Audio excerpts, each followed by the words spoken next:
ሰላም ጤና ይስጥልን። እንደምን አላችሁ? ሁሉ ሰላም፣ ሁሉ አማን። ይህ መልካሙ ሚዲያ ነው። የዕለቱን አጫጭር ዓለም አቀፍ ዜናዎችን ይዘን መጥተናል። በቅድሚያም አርዕስቶቹን። ቼክ ሪፐብሊክ የዩኤስ የገንዘብ ድጋፍ ከተቋረጠ በኋላ ነፃ የአውሮፓ ህብረትን ማጎልበት መመስረት አለብን አለች። ቪየትናም በአደንዛዥ ዕፅ አዘዋዋሪነት ይዛ በእስር ላይ ያቆየቻትን ኬንያዊት በሞት ልትቀጣ ነው። የኩርዲስታን ነፃ አውጪ ታጣቂ ኃይል ጉሬላ የቱርክን አኪኒሲ ሰው አልባ አውሮፕላን መትቶ ጣለ። የዲሞክራቲክ ሪፐብሊክ ኦፍ ኮንጎ አማጺ ቡድን ኤም23 ከመንግስት ጋር ሊያደርገው የነበረውን የተኩስ አቁም ስምምነት ውድቅ አደረገው። ልዩና ሁለተኛው የኢራን መርከብ የሚሳኤል መስሪያ የበዛም የከበደም ንጥረ ነገር እንደጫነች የሚገመት ከቻይና ወደ ኢራን ማምራቷ ታውቋል። እስራኤል በጋዛ ሰርጥ በፈጸመችው ከባድ የአየር ጥቃት ከ400 በላይ ሰዎች ሲሞቱ 500 ያህል መቁሰላቸው ተሰማ። የስዊድን መከላከያ ኩባንያ በ84 ቀናት ውስጥ ሰው አልባ አውሮፕላኖችን፣ ድሮኖችን የሚከላከል የሚያደባይ ጸረ አውሮፕላን መሳሪያ ማምረቱን ገለጸ። ቭላዲሚር ፑቲን የተኩስ አቁም ስምምነቱን በከፊል ተቀብያለሁ አሉ። የእስረኞች ልውውጥም አድርገዋል። አሁን ወደ ዜና ትንታኔዎች እናልፋለን። ተከታተሉን።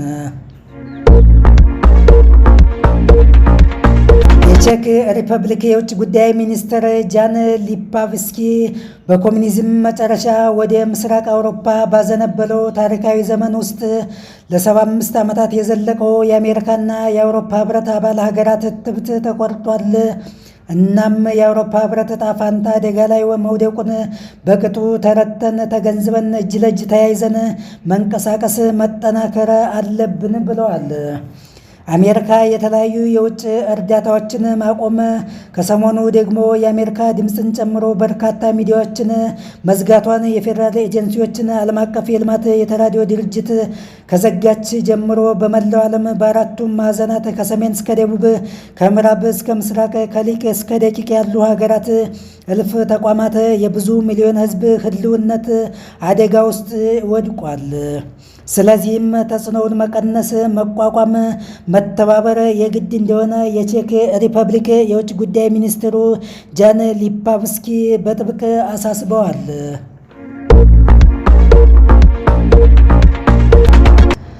ከ2 ዓመት በፊት በአደንዛዥ ዕፅ አዘዋዋሪነት ተይዛ በእስር ላይ የነበረችዋ ኬንያዊት ማርጋሬት ኑዱታ በቪየትናም ሕግ መሰረት የሞት ቅጣት ሊፈጸምባት ነው።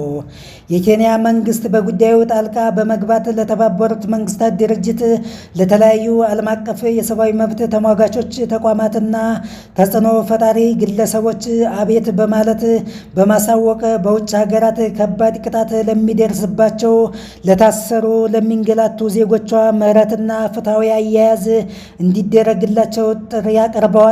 የኬንያው ፕሬዝዳንት ዊልያም ሩቶ ማርጋሪት ኑዱታ ከቀድሞ የኬንያ ማዕከላዊ ግዛት አውራጃዎች በነጮቹ የወራሪነት ዘመን ፎርት አዳራሽ ተብሎ ከሚጠራው የኬንያ ትልቁ ጎሳ ጊኩዩ የትውልድ ስፍራ ተነስታ ወደ ላኦስ ስትጓዝ 2 ኪሎ ግራም ኮኬይን በቪየትናም ስታዘዋውር የተያዘችው ሐምሌ 2023 ዓ.ም ነበር። በነገራችን ላይ ኬንያ በርካታ የሰለጠነ የበቃ የሰው ኃይል ወደ ውጭ በመላክ በመላው ዓለም ካሉ ልጆቿ ከዲያስፖራው በምታገኘው ዳጎስ ያለ ገቢ ከአፍሪካ ቀዳሚ ሀገር ናት።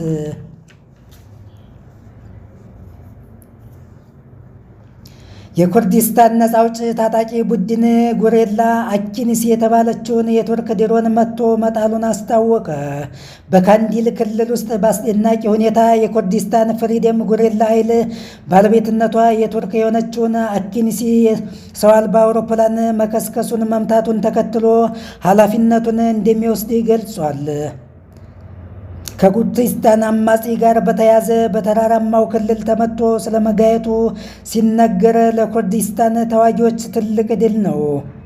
ይህንን በቴክኖሎጂ የላቀ የመጠቀ እንደሆነ የሚወሳለትን ጨምሮ ባይራክታር ቲቢቱን የገዙ ሀገራትና የቱርክን ቴክኖሎጂ የድሮን ስርዓታቸውን ለማዘመን ለመቅዳትና በራሳቸው መልክዓ ምድር ተስማሚ ተላማጅ እንዲሆን የጀመሩትን ጥረት ሁሉ ጥያቄ ውስጥ ከቶታል። እጅግ የተዋጣለት የቴክኖሎጂ ስርዓትን ያሟላ ነው ለማለት አያስደፍርም። ቱርክ ሰራሽ ድሮኖች በአየር መከላከያ አውታር ውስጥ በማዋሃድ ለስለላ፣ ለክትትል፣ ለአይኤስአር ተልእኮዎች የመረጃ ስርዓትን ማስተጓጎል ወይም ሲስተምን የማቋረጥ የጥቃት ዘመቻን ለማካሄድ ሁሉ ተግባር ላይ ይውላሉ።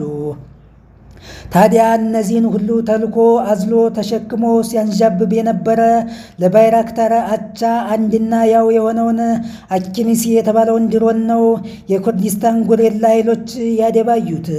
ምናልባትም ኩርዲስታኖች ዘመን አፈራሽ ጸረ አውሮፕላን መሳሪያ ትከሻ ላይ የሚተኮሱ ሚሳኤሎችን አሊያም በኤሌክትሮኒክሳዊ ጦርነት ከጥቅም ውጭ የማድረግ ዘዴዎችን ስራ ላይ ሳያውሉ እንዳልቀሩ እየተዘገበ ይገኛል።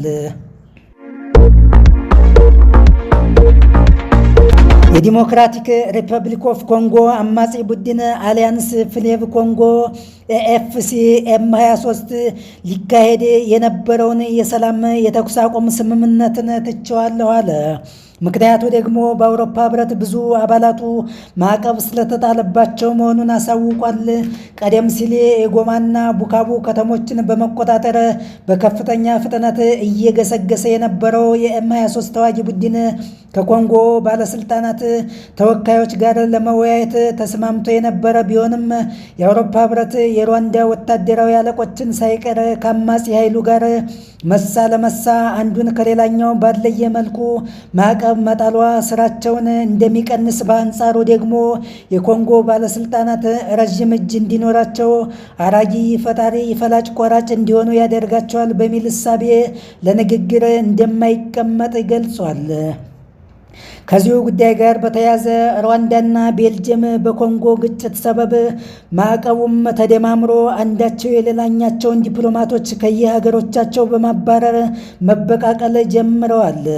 ኤም23 አሁንም ጥቃቱን አጠናክሮ ቀጥሏል። በነገራችን ላይ ቤልጅየም የሩዋንዳ የቀኝ ገዥና የረዥም ጊዜ የማህበራዊ፣ የፖለቲካዊ፣ የኢኮኖሚያዊ፣ የሁለንተናዊ አጋር ሆና የቆየች አውሮፓዊት ሀገር ናት። አሁን በወጣ መረጃ ደግሞ የዲሞክራቲክ ሪፐብሊክ ኦፍ ኮንጎ ፕሬዝዳንት ፌሊክስ ቲሺሴኪዳና የሩዋንዳ አቻቸው ፖል ካጋሜ ኳታር ዱሃ ውስጥ ከኤም23 አማጺ ቡድን ጋር በተያያዘ ውይይት ማድረጋቸው ተሰምቷል።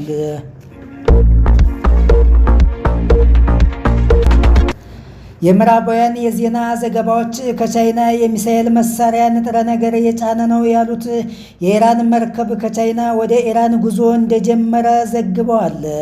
የመርከብ መከታተያ ድረ-ገጾች እንደሚያሳዩት የኢራንን ባንዲራ የሚያውለበልብ የጭነት መርከብ ከቻይና ጃይራን አካባቢ ይነሳል ተብሎ ከተጠበቀበት ከአንድ ወር በኋላ ስለመመለሱ ታውቋል። በዎል ስትሪት ጆርናልና በሲኤንኤን የተሰየሙት ከሁለቱ የኢራን የጭነት መርከቦች ቴህራን 1000 ሜትሪክ ቶን የሶዲየም ፐርክሎሬትን ከቻይና አምጥታለች ብለዋል። የተጫነው ንጥረ ነገር በቂ አሞኒየም ፐርክሎሬት፣ ቁልፍ ጠንካራ ነዳጅ ማራዘሚያ ክፍል፣ 260 ሚድሬንጅ የኢራን ሚሳይሎችን በገፍ ለማምረት የሚያስችል ነው። ጃይራንና ጎልቦን በአሜሪካ የገንዘብ ዲፓርትመንት ማዕቀብ የተጣለባቸው የኢስላሚክ ሪፐብሊክ የኢራን የመርከብ መተላለፊያ መስመሮች ናቸው። እስራኤል በጋዛ ሰርጥ በፈጸመችው ከባድ የአየር ጥቃት ከ400 በላይ ፍልስጤማውያን መሞታቸው 500 ያህል ደግሞ መቁሰላቸው ተሰምቷል።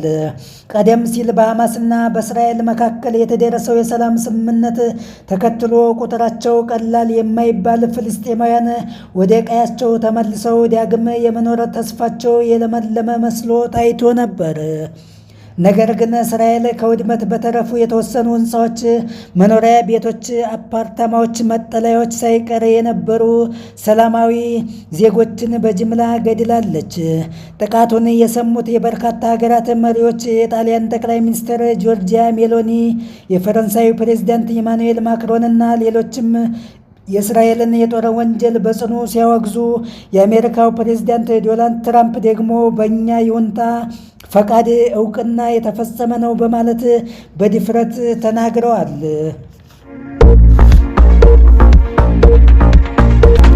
ሳአብ የተባለው የስዊድን መከላከያ ኩባንያ በ84 ቀናት ውስጥ ሰው አልባ አውሮፕላኖችን ድሮኖችን ሰማይ ላይ እንዳሉ የሚያደባይ ከጥቅም ውጭ የሚያደርግ ጸረ አውሮፕላን መሳሪያ መስራቱን ገለጸ። ፕሮጀክቱ የተገነባው በስዊድን አየር ኃይልና ከስዊድን መከላከያ ቁሳቁስ አስተዳደር ኤፍኤምቪ ጋር በመተባበር ነው። ራዳርን፣ የጨረር መፈለጊያ መሳሪያዎችንና የጦር መሳሪያዎችን በኤስዩቪ መድረክ ላይ የሚያዋህድ ጥምር የውጊያ ስርዓትን ያቀፈ እንደሆነ ተነግሮለታል። ቭላዲሚር ፑቲንና ዶናልድ ትራምፕ በሩሲያ ዩክሬን ጦርነት ጉዳይ 1 ሰዓት ተኩል ወይም 90 ደቂቃ የፈጀ የስልክ ውይይት አካሂደዋል። ብዙ ሲጠበቅ ብዙ ሲያነጋግር የነበረው የፑቲን የ30 ቀን የጦርነት ይብቃ የተኩስ አቁም ስምምነት የነዳጅና የኃይል ማስተላለፊያ መሰረተ ልማቶችን ላለማውደም፣ ላለመምታት መስማማታቸውን አስታውቀዋል። ሙሉ በሙሉ ዘላቂ የተኩስ አቁም ስምምነት ለመፈጸም ዩክሬን የኔቶ አባልነት ጥያቄዋን እርግፍ አድርጋ መተው አለባት ብለዋል። በተጨማሪም የጦር መሳሪያ ድጋፍንና የኔቶ መስፋፋት በሆላንድ በባልካን ቀጠና የሚያደርገውን እንቅስቃሴ ከዩክሬን ጋር ያለውን ቁርኝት በሳት ላይ ቤንዚን ማርከፍከፉን ካላቆመ በስተቀር ዘላቂ ሰላም እንደማይመጣ ፑቲን አስጠንቅቀዋል። የሩሲያ ጦር ወደፊት እየገፋ ከመሆኑ አኳያ ፑቲን የመሻሻል አዝማሚያ የታየበትን የአሜሪካ ለዘብተኛ የዲፕሎማሲ ጉዞን ላለማደናቀፍ፣ ውሃ ላለመቸለስ ሲሉ ብልጣብልጡ የስለላው ዓለም ራስ፣ የስለላው ዓለም ቁንጮ ግራ ቀኙን ፊት ኋላ አጢነው ተመልክተው አንጻራዊ ሰላም ሊያመጣ የሚችል ከፊል የተኩስ አቁም ስምምነትን ስለመቀበላቸው እየተነገረ ነው። ይህ በእንዲህ እንዳለ በዚህም አለ በዛ በጦርነት ሜዳውም ሆነ በፖለቲካ አጨዋወቱ የበላይነታቸውን አስመስክረዋል ቭላዲሚር ፑቲን። ይህ በእንዲህ እንዳለ ሁለቱም ሀገራት ዩክሬንና ሩሲያ በየፊናቸው 175 የጦር ምርኮኞችን ተለዋውጠዋል። ዩክሬን ከባድ ቁስለኛ የሆኑት በተለየ መልኩ ክትትል እየተደረገላቸው መሆኑን አሳውቃለች። ውድ አድማጭ ተመልካቾቻችን ለዛሬ ያዝንላችሁ መረጃ እዚህ ላይ ያበቃል። እናንተም ጊዜ፣ ገንዘብ፣ ጉልበት፣ ልብና ጆሮዊ ሕሊናችሁን በቅንነት ሰጥታችሁን አብራችሁን ስለዘለቃችሁ እጅግ በጣም እናመሰግናለን። ክብረት ይስጥልን። ሌላ ጊዜ በሌላ መረጃ እስከምንገናኝ መልካሙን ሁሉ እንመኝላችኋለን። መልካሙ ሚዲያ ታማኝ የመረጃ ምንጭ